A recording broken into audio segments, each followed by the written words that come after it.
Hey guys, this is Orbit here, and today I'm going to be talking to you about 5v5 earth tanking. I'm just going to tell you my loadout. I'm going to discuss my loadout, why I'm using this loadout. I'm going to discuss my gear, why I'm using this particular gear that I'm using for 5v5s and nothing else. And I'm just going to be giving you some tips in general about 5v5. So let's start with my gear. We'll start with the gear. Okay, so here's the gear, right? You'll notice everything is DPS. Okay, I haven't got nothing here is tank. Even though I'm in tank stance, everything is in DPS. I have a DPS PvE chest on, which is the 4.5 chest at the moment, and I also have PvE hands.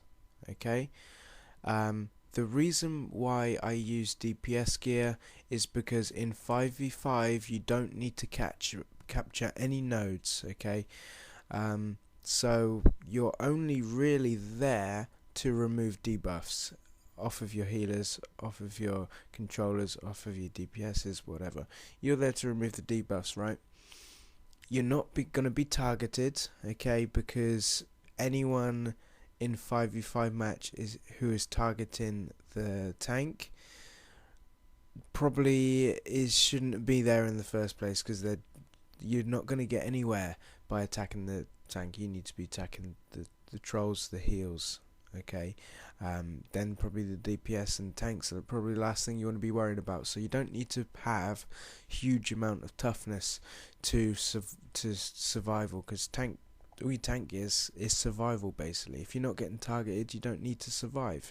So have DPS gear on and make use of the extra bit of damage that you can get.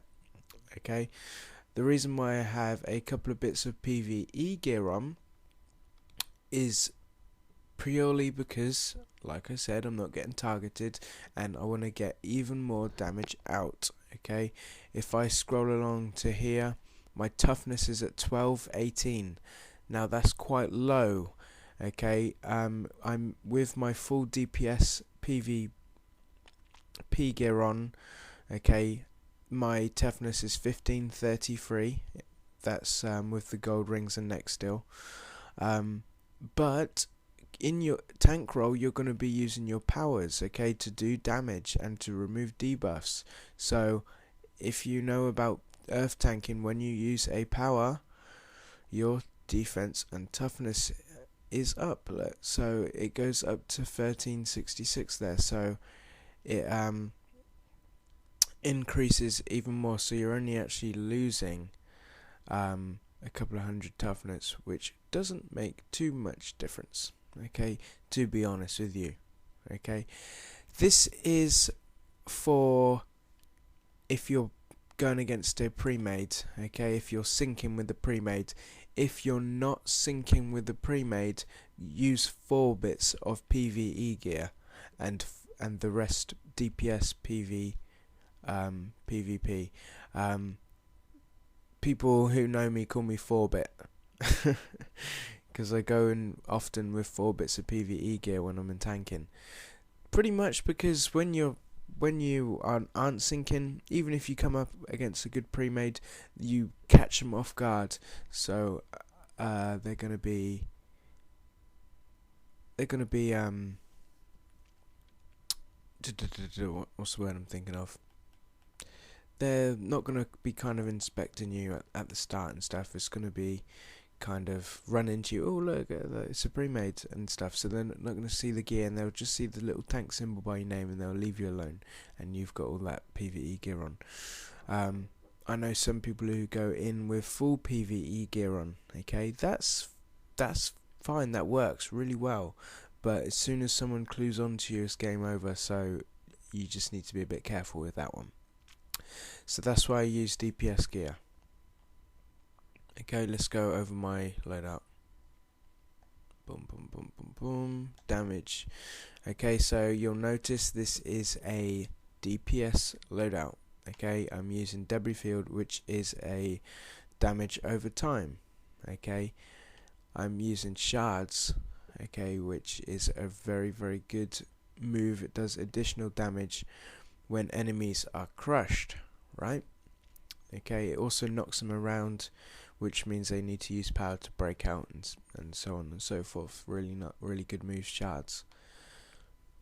Unstoppable is your only tank debuff as an earth tank. Okay, earth has 1, fire has 2, ice has 2. I don't know why they've made earth with only 1, but they have. The cooldown is a little bit faster, okay, but still it would be handy to have 2, but you don't have 2, you have 1, so make sure you have this on, okay. If nothing else, okay, if you change the whole loadout about a little bit, this one you need 100%. You need this one on, otherwise there's no point you being a tank. It also dazes enemies, okay, also dazes enemies when you use that. Then I have vacuum bubble, a DPS supercharge. I know a lot of people who use word of power, okay, that's another alternative. If your controller isn't very good, put on word of power. It's in the iconic tree, okay, iconic power tree. Get that supercharge, that's really handy. Personally, I prefer using vacuum bubble because I'm a killer, okay, so I kill things, and that's what you need to be when you're in a 5v5. You need 5 killers, okay, because it's a deathmatch. At the end of the day, you get points through kills, you don't get points through nodes or anything like that, okay. If you can't kill, then you lose, okay, or you draw. If you kill, you win. So vacuum bubble is just that little bit of extra damage that you need when they're at 5% health to finish them off, and it works real nicely. Then I've got jackhammer, okay. Obviously I'll be using unstoppable to remove debuffs, and then everyone's dazed, and then I'll follow up that with jackhammer whilst they're dazed, because don't forget jackhammer does additional damage to dazed enemies, so that's a really nice one to have. Okay, also that will grant you some damage absorption when you use that for the first 3 times, so you'll be, you know, even stronger again if you're getting that little bit of damage. So I mean, all of these perks still come in even though you haven't got the tank gear on. You just need to be in tank stance, right? And the last one is sandblast. Oh, come off that, don't know what I clicked there. Last one is sandblast, and sandblast is literally the last one again. Okay, let me just quickly show you. You could be fighting over here, right? Someone says, alright, the DPS is going down, okay, switching target, sandblast stuns them, right? So they're not blocking, they're not doing anything, it stuns them every single time. Unless they've got their immunity, it will stun them, and that couple of seconds, okay, is just what you need to finish off the fight, okay. So that's my loadout, guys. Really good, powerful loadout. Okay, now you may notice that I have shards, which does additional damage when enemies are crushed. But if you look at my loadout, I don't have anything that crushes them. Okay, but what I have instead is here, formula of crushing is very good. I won't go into a PvP match without this now, okay. Make sure you have this on, okay.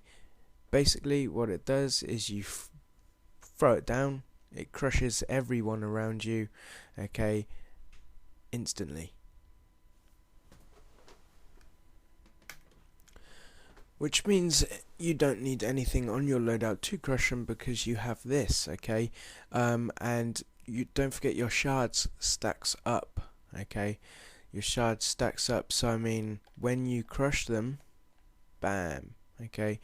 You can use your shards, and the might damage will stack up to, look, you're getting 3 ticks over time there, okay, if you use that. So what I like to do is crush them, charge, clip my one-handed, clip my one-handed, clip my one, just keep smashing them with that, and the might ticks is just building up as you go, okay? And they are crushed for longer than that in arenas, okay? I don't know why it just lasts to like a couple of seconds there, but it does last a normal amount of time. But I mean, look, you can have up to 144 of them, so you can just be throwing them and just keep everyone crushed throughout the whole fight. Okay, so that's my way of crushing them. I've obviously got my tank healer debuff, which debuff remover, sorry, which I'll be using all the time, which will mean they're dazed as well. So I mean, they're going to be crushed, they're going to be dazed, they're going to be taking double damage for most of my moves on my loadout. Okay, so that's a good thing to do. Let's go over what else I have on. I have PvE trinket, PvP trinket, and this little number. Okay, this is really good for 5s. Okay, basically when you use it, it knocks down an enemy, whoever you're targeting. I don't think it works on the dummies, but you'll do that animation, it'll knock them down, and you'll get this like little aura that comes around you, right? You can see that. Then you'll get it'll be on cooldown for a little bit, and then you'll have a few seconds basically to cast it again. And if you cast it again within the few seconds, the knockdown will become stronger, so it might knock a couple of people down, and the aura will get larger, and it will go on cooldown again, and you do it again. I think you can do this up to 3 or 4 times, which means you can keep everyone knocked down, you know, every sort of 20 seconds, cast that, knocks them down. When they're knocked down, don't forget, guys, they're not doing anything, okay, apart from using power. If I use it again now, look, aura is just what got them bigger. See that? And that means the knockdown effect is stronger. So that's real handy to use. Healers can't heal when they're on the floor. They're using power to break out.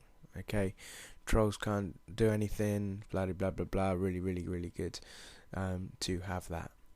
And if you didn't know, guys, your powers, okay, being in tank role, you do extra damage to controllers. Let me just quickly show you where it says that. If you go to here, powers, scroll across here. Here we go. While in the tank role, you have a special advantage versus gadgets, mental, and light power users. You are immune to their debuff effects and highly resilient to their controls. Some abilities provide you and allies total immunity to controlling effects. Attacking them may inspire confidence within you, briefly increasing your damage by 55%, which is a lot. So keep on those trolls and get that confidence up, because that's a big help to your damage, right? And also your powers that you are using, okay? If you're doing what I told you to do and crushing them and then just doing this, every time you do your powers on them, it's removing their power over time on the controllers. So they're using a lot of power, getting their power over time out, because it's constantly being removed from them. Okay, so keep using your powers on the controller.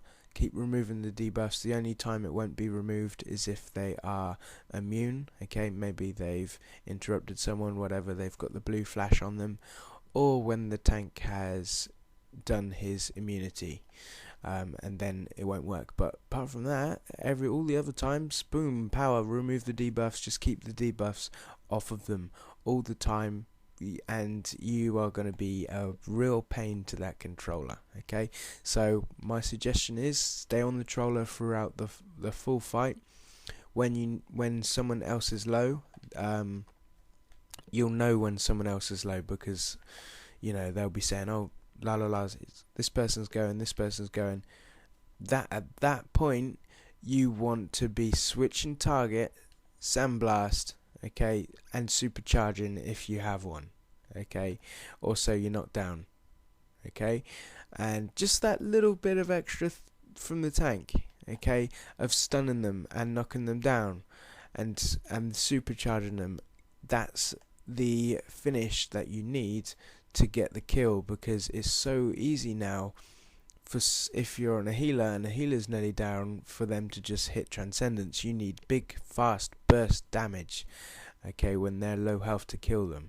So you've got to kind of work with your team to be doing that. You keep them debuffed all the time, okay, and that is pretty much it when it comes to 5v5, okay. If you're sinking, make sure you go in with a full supercharge. Make sure you go in with full can of sodas, okay, and don't forget you're a tank, so you're not going to be getting targeted, but use them for power to get through your rotations and do more damage, okay. Go through a load of those crushing effects, okay, keep them crushed, okay. It's a lot better to just go farm and get some more than to lose the fight, right? So I mean, in this loadout, this gear I've got on, the DPS is I'm kind of up there with the DPSs with my damage, so that's what you want to be, okay. You're just there, okay. No one's targeting you, okay, unless they've inspected you and you put too much PvE gear on, okay, and no one is just no one's on you. So I mean, you've got all that time to just get your damage out, get through your rotations, okay. Now sometimes you'll find that you have been inspected in the start, and just because they see a couple of bits of PvE gear on you, they'll actually target you just because they think you're weak. But like I said, you're not that far weaker than just your normal DPSs, so I mean, it's going to be harder. Plus, don't forget your jackhammer increases your damage absorption and all these different things to be staying alive. Plus, it keeps enemies off of your healers and your controllers, so I mean, that it's a good thing if they don't attack you, because you can get big damage out, okay, with this particular loadout and gear. But it's also a good thing if they attack you, because it's kind of you can't get aggro from PvP, but this kind of gets you aggro because they see that you're see that you've got a couple of bits of PvE gear on. Right, let's target him, he's got PvE gear on, boom, okay, and they'll find out actually it is really tough to take you down, and it is tough to take you down, okay, with being in tank role, doing your jackhammer with the extra damage absorption, etc. Okay, well, that is it, guys, okay. I'm not going to talk anymore. There's a few little points extra which are purposely left out, okay, but that's for me only. For me and my league, okay, just purely because otherwise this is going on YouTube after all, and my opposition is probably going to be watching this video, so I need to keep some stuff to myself, so you can't plan ahead of me. That's it, guys. Like, comment and subscribe. I hope this video has helped, okay, and that's it.